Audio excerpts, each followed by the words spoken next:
ایک بھائی نے سوال کیا ہے کہ جی جب تراویح میں امام امامت کروا رہا ہوتا ہے اور قرآن پاک کی تلاوت کر رہا ہوتا ہے تو پیچھے لوگ جو کھڑے ہیں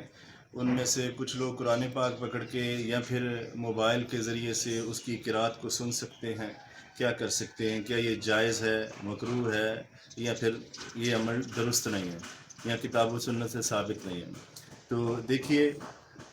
جب امام امامت کروا رہا ہوتا ہے اور قرآن پاک کی تلاوت کر رہا ہوتا ہے تو اس نے اپنے پیچھے ایک سامع کھڑا کیا ہوتا ہے۔ اب وہ سامع جو اس کی غلطیاں بتاتا ہے تو یا تو وہ موبائل لے کے کھڑا ہوگا یا پھر قرآن پاک لے کے کھڑا ہوگا۔ اب اس کا سننا ایسے اس کے لیے مجبوری ہے،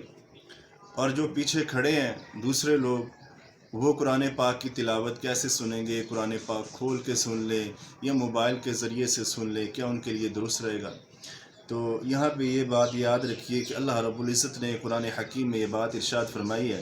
وَإِذَا قُرِئَ الْقُرْآنُ فَاسْتَمِعُوا لَهُ وَأَنصِتُوا لَعَلَّكُمْ تُرْحَمُونَ۔ جب قرآن پاک کی تلاوت کی جائے تو خاموشی سے سنا کرو، لعلکم ترحمون، تاکہ تم پر رحم کیا جائے۔ آپ صلی اللہ علیہ وسلم کی حدیث بھی ہے، اللہ کے نبی نے ارشاد فرمایا ہے کہ جب تم اللہ اکبر کہہ کے اپنے ہاتھوں کو باندھو نا تو اپنے بائیں ہاتھ کے اوپر دائیں ہاتھ کو باندھ لیا کرو۔ تو یہ نہیں اجازت کہ آپ قرآن پاک پکڑ کے سن سکیں، تو آپ کے لیے عمل درست نہیں ہے کہ آپ قرآن پاک پکڑ کے پیچھے سے امام کی قرات سنیں یا پھر اس کی غلطیاں بتائیں یا موبائل کے ذریعے سے سنیں۔ آپ کے لیے درست عمل یہ ہے کہ اپنی خاموشی کے ساتھ، اطمینان کے ساتھ، پورے خشوع اور خضوع، عاجزی، انکساری کے ساتھ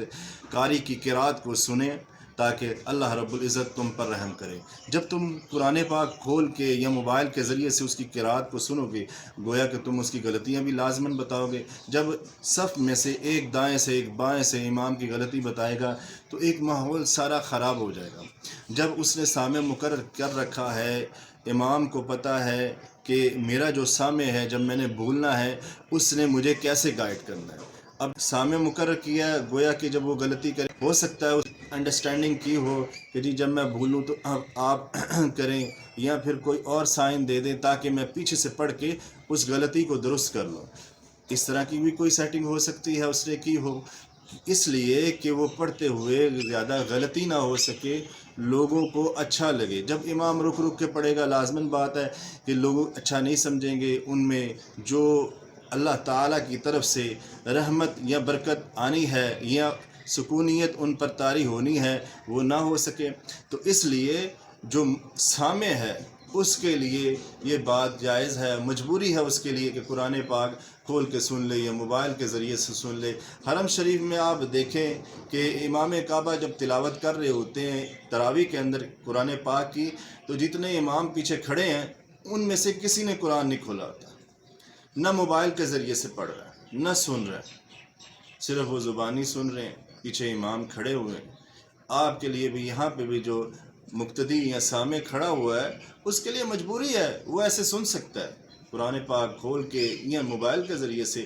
آپ کے لیے قطعاً کوئی مجبوری نہیں ہے، آپ کھول کے نہیں سن سکتے۔ آپ صرف بائیں ہاتھ کے اوپر اللہ اکبر کہنے کے بعد بائیں ہاتھ کے اوپر دایاں ہاتھ رکھ کے اس کی قرات سنیں تاکہ اللہ رب العزت تم پر رحم